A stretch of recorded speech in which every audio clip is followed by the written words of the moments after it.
Շատ հետաքրքիր իրավիճակ է հենց հիմա Մոսկվայի ժամանակով ժամը 12-ն է, վերջին թարմ լուրերով ուզեցի կիսվեմ ձեր հետ, բարև ձեզ ժողովուրդ,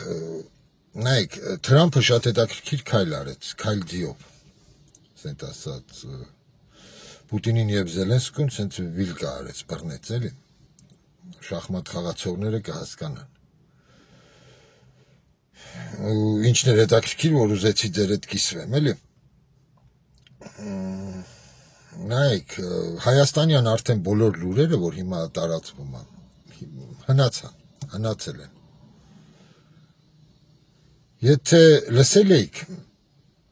տեսեք, ռուս-ուկրաինական բանակցությունները ուր էին հասել, որ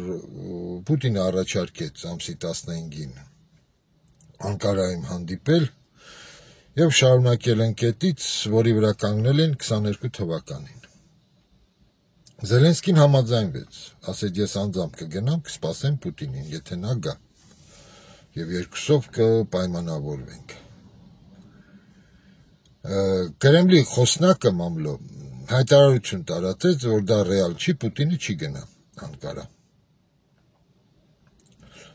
Ու նայեք, մոտ 1.5 ժամ առաջ տարածվեց լուր, որ Թրամփն է հայտարարել, որ ինքը կգնա Անկարա։ Ու ինքը կնստի այդ սեղանին իրանց հետ էլի, կամ կաջակցի երկուսին էլ։ Ու նայեք, այս րոպեի դրությամբ Կրեմլից չկա դեռ արձագանք։ Ու բանը նա է, որ հիմա մերժեն Տրամփին, դա արդեն արհամարհանք կլինի։ Դա գեղեցիկ չի դիտվի, էլի սենց ասած։ Տրամփը սենց ասած իր բարձունքի իջավ, որ գա հասնի այդտեղ, իսկ դուք չգաք։ Հենց որ տեսնենք ոնց կզարգանա այս ամեն ինչ, էլի։ Էլ եմ ասում, ինձ թվում է, որ սա շատ հնարավոր է, որ հենց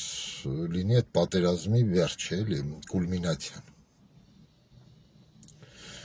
Ու լսեք ժողովուրդ ջան, ես մի վարկած ունեի, անընդհատ դա ասել եմ, էլի, համ մարդկանց հետ խոսալուց, համ բարձրաձայնել եմ, որ Թրամփը բացի այս ամեն ինչից ձգտում է ստանալ Նոբելյան մրցանակ։ Ու այս իր քայլը շատ հետաքրքիր քայլ է, էլի, իրան մոտիկացնում է դրան։ Ու եկեք այսենց մի հատ վերլուծենք, այսենց մտածենք, էլի։ Ասենք կանխագուշակություն անելը դա շատ անշնորհակալ գործ է։ Բայց մի հատ եկեք հասկանանք, այս քանի ժամանակ, էլի, այս քանի ամիս է, այդքան տասնյակ ժամերով բանակցություններ են գնում Ռուսաստանի հենց նույն Միացյալ Նահանգների միջև։ Բանակցությունների մեծամասնությունը փակ դռների հետևում է։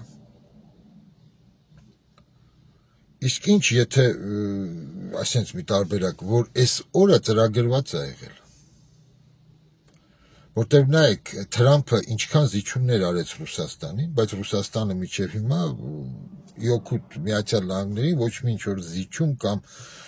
ինչ-որ մի բան չէր արել, պատասխան, էլի ասենց ասած։ Պատասխան քայլ չկար արած։ Միգուցե սա պայմանավորված էր այս ամեն ինչը։ Որ սա էր Ռուսաստանի քայլը, որ օգնեն Տրամփին, որ հասցնեն նենց մի կետի, որ Տրամփը կատարի այսպիսի գեղեցիկ քայլ, ու որի համար հետո իրան առաջադրեն Նոբելյան այդ հանձնաժողովին որպես թեկնածու մրցանակ ստանալու խաղաղության։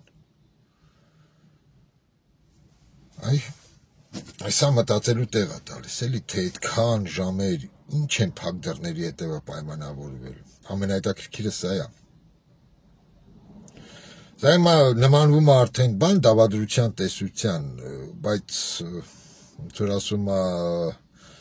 Զերնո պրավդի, սրա մեջ կարելի է գտնել, էլի, տրամաբանական ինչ-որ մի ծիլ կա, որ ամեն ինչ գնում էր այսօրվան, որ այսպիսի գեղեցիկ ժեստով մայիսի 9-ից հետո այս ամեն ինչը կանգնացվեր, հասնվեր սրան։ Եկեք չմոռանանք, որ պարանն էլ է ձգվում նույն Ռուսաստանի շուրջ, ասենք ասած, այդ դավկան էլի սանկցիաների։ Թրամփը կարծեմ Սաուդյան Արաբիա գնաց, կար վախացնում են Ռուսաստանին, որ նավթի գները կիչացնեն, նավթի գները դա նշանակում է ռուսական ամբողջ տնտեսության 40% բյուջեի հիմնված է նավթի այդ գնից էլի։ Եթե գինը ավելի իջնի, դա շատ վատ արդյունքներ կունենա Ռուսաստանի համար։ Ինչ որ տեսնենք, որ մի տարբերակն է սրանց ճիշտ, բայց շատ հետաքրքիր ժամանակ է։ Այս օրը այսօրվա ժամերը նույնիսկ էլի, սա ամեն ժամ իրականություն է փոխվում էլի։ Դրա համար որոշեցի մի բան ձայնագրեմ, սենց ձեր հետ կիսվեմ, որտեղ այս րոպեի դրությամբ ամեն ինչ ինֆորմացիա կար, օրինակ մի ժամ առաջվա դրությամբ արդեն հնացավ։ Հենց որ ապրենք, հետևենք, կտեսնենք։ Շնորհակալություն, մինչ նոր հանդիպում։